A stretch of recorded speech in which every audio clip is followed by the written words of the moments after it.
Aku nggak mau ada tahlilan di rumahku. Aku nggak mau repotin semua orang. Biarkan setelah aku meninggal, aku nggak mau ngerepotin siapapun lagi. Aku, Babi Cabita atau Yoga, ingin meminta maaf kepada semua yang membaca ataupun netizen. Hi everyone, I'm Misul Kim. Welcome back to my YouTube channel. Guys yang lagi nonton, bagaimanakah kabarnya hari ini? Apakah dalam kondisi yang baik-baik saja? Atau mungkin ada di teman-teman yang lagi dalam kondisi nggak baik-baik aja nih? Entah itu karena lagi sakit, lagi galau, atau lagi banyak banget nih masalahnya. Apapun itu, tetap semangat ya guys, don't give up. Well, dalam video kali ini kita bakal bahas tentang kabar duka datangnya dari Babe Cabita, yang mana baru-baru ini ia dikabarkan meninggal dunia. Dan langsung aja kita mulai topik pembahasannya. Untuk pertama kita bakal bahas dulu tentang profil dan juga bagaimana perjalanan karir dari almarhum. Babe Cabita lahir dengan nama Pria Prayoga Pratama di Medan tanggal 5 Juni 1989. Yang diketahui lulusan S1 di Universitas Sumatera Utara jurusan Administrasi Publik. Beliau dikenal melalui stand up komedi Indonesia Kompas TV musim ketiga dan berhasil menembus Grand Final. Pada awalnya ada penyelenggara acara di Medan membuat sebuah acara lawakan tunggal dengan nekat. Namun acara tersebut belum memiliki pelawak yang akan ditampilkan. Nah pada saat itu Babe Cabita yang aktif melawak di Twitter akhirnya ikut terjaring untuk mengisi acara tersebut. Pada awalnya Babe berpikir bahwa dia akan mengisi acara itu bersama. Namun ternyata Babe tampil untuk open mic hanya sendiri. Sejak saat itulah beliau mulai sering mengikuti acara open mic dan mengikuti Suci 3 Kompas TV. Babe lantas mengikuti acara tersebut berkat saran dari Fauzi yang merupakan salah satu peserta Suci Kompas TV musim pertama yang berasal dari Medan. Babe Cabita lantas menunjukkan bagaimana keunikannya terutama dalam menari ala breakdance dengan gemulai. Serta gaya kesurupan dengan suara kocaknya mampu menjadikannya sebagai juara dan mengalahkan Piko Fahriza. Setelah berhasil menjadi juara, ia pun mulai sering muncul di berbagai program televisi. For the example, ketika dirinya menjadi co-presenter stand-up comedy show musim keempat bersama dengan Ernest Prakasa dan juga Uus. Selain itu, ia juga telah terjun ke industri perfilman tanah air. Seperti yang dilansir dari detik.com nih, sejak tahun 2014, dia telah membintangi sejumlah film. Di antaranya adalah Comic Egg, kemudian Caleg by Accident, Viva JKT48, Malam Minggu Miko Movie, Aku Kau dan KUA, kemudian film Epen Cupen The Movie, Pizza Man, Comic Egg Casino Kings Part 1, lalu Comic Egg Casino Kings Part 2. Terus dia juga bermain dalam film Single, kemudian Get Up Stand Yo, Shizuki The Movie, Panitia Hari Akhir, Takut Kawin, Sesuai Aplikasi, kemudian di film Kapal Goyang Kapten, Trinity Traveler, hingga film Janin. Dan selain menjalani karirnya di dunia hiburan, Babe Cabita juga menggeluti dunia bisnis di bidang kuliner nih. Almarhum memiliki usaha rumah makan dengan telur dadar sebagai menu utamanya. Resto Babe tersebut adalah Dadar Beredar by Babe Cabita. Well, jadi seperti itulah bagaimana rangkuman informasi mengenai profil dan juga perjalanan karir dari seorang Babe Cabita. Lantas, apakah yang terjadi dengannya? Nah teman-teman, seperti berita yang sudah mungkin kalian lihat di sosial media ataupun di stasiun televisi, Babe Cabita dikabarkan meninggal dunia pada usianya yang menginjak 34 tahun. Salah satu rekannya yang juga merupakan seorang komedian yaitu Oki Rengkawinata melalui salah satu postingan di Instagram menuliskan seperti ini. Inna lillahi wa inna ilaihi rajiun. Telah meninggal anak, adik, suami, ayah kami yaitu Pria Prayoga Pratama bin Irsyad Tanjuk. Hari ini tanggal 9 April pukul 06.38. Dan juga itu dapat kita lihat juga bahwa Oki meminta nih untuk mendoakan almarhum dan juga memaafkan segala kesalahannya. Adapun Babe Cabita meninggal dunia di Rumah Sakit Mayapada, Lebak Bulus, Jakarta Selatan. Dan tidak disebutkan nih guys penyebab sang komedian meninggal dunia. Namun tahun lalu Babe Cabita sempat menjalani perawatan di rumah sakit untuk penyakit anemia aplastik. Adapun kondisi tersebut menyebabkan tubuh berhenti memproduksi cukup sel darah baru. Dan dampak dari anemia aplastik adalah membuat seseorang lebih rentan terhadap resiko infeksi sampai memicu perdarahan yang tidak terkontrol. Menurut Mayo Clinic, anemia aplastik itu termasuk langka dan juga serius.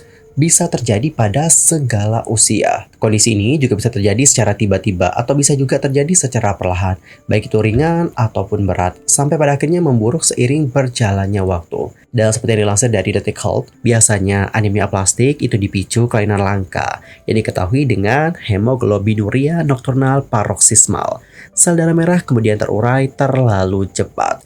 Selain itu, pemicu lainnya juga biasanya meliputi perawatan radiasi dan kemoterapi, kemudian paparan bahan kimia beracun, lalu penggunaan obat tertentu, gangguan autoimun, infeksi viral seperti hepatitis, Epstein-Barr, parvovirus B19, dan HIV, hingga kehamilan. Dan masih di sumber yang sama, dijelaskan juga bahwa gejala anemia aplastik itu sebetulnya terbilang tidak khas. Kebanyakan keluhannya itu berkaitan dengan kelelahan, sesak napas, detak jantung yang cepat ataupun tidak teratur, kemudian kulit pucat, dan beberapa keluhan lain seperti infeksi yang sering ataupun berkepanjangan, memar yang tidak dapat dijelaskan ataupun mudah terjadi, lalu mimisan dan gusi berdarah, perdarahan ataupun berkepanjangan akibat luka, ruam kulit, pusing, sakit kepala, hingga demam. Well, jadi kurang lebih seperti itulah informasi mengenai penyakit anemia aplastik. Tapi tolong dicatat ya guys, untuk penyebab meninggalnya Babi Cabita sampai sekarang itu belum terungkap. Hanya saja di tahun lalu, beliau sempat menjalani perawatan di rumah sakit untuk kondisi tersebut. Di sisi lain, sebelum meninggal, Babi Cabita sempat menitipkan pesan kepada sang istri, yaitu Zulfati Indraloka. Beliau berpesan untuk menjual barang-barang yang sekiranya tak bisa diurus sendiri. Pesan itu disampaikan ketika dirinya terbaring di rumah sakit pada tahun 2023, dikarenakan penyakit anemia aplastik. Seperti yang dikutip dari detik.com, kurang lebih seperti inilah bagaimana statement dari Babi Cabita pada kala itu. Jadi dalam keadaan aku di rumah sakit, aku ngedrop, aku sudah lemas, nggak tahan.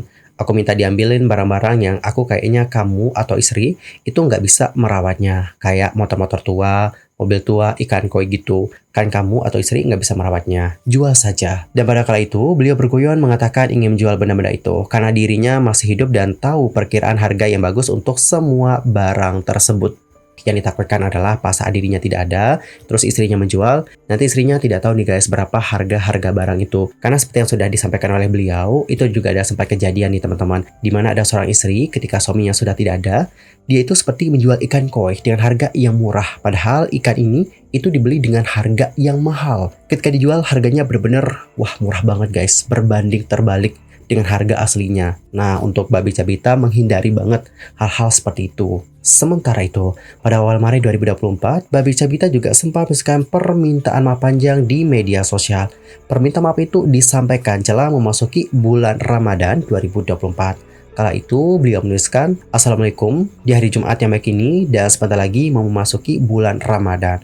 Aku, Babi Cabita atau Yoga, ingin meminta maaf kepada semua yang membaca ataupun netizen. Apabila aku ada salah, menyakiti hati, bila ada konten yang menyinggung, kurang berkenan di hati, memberikan dampak negatif, ataupun komunikasi yang tidak baik lewat DM.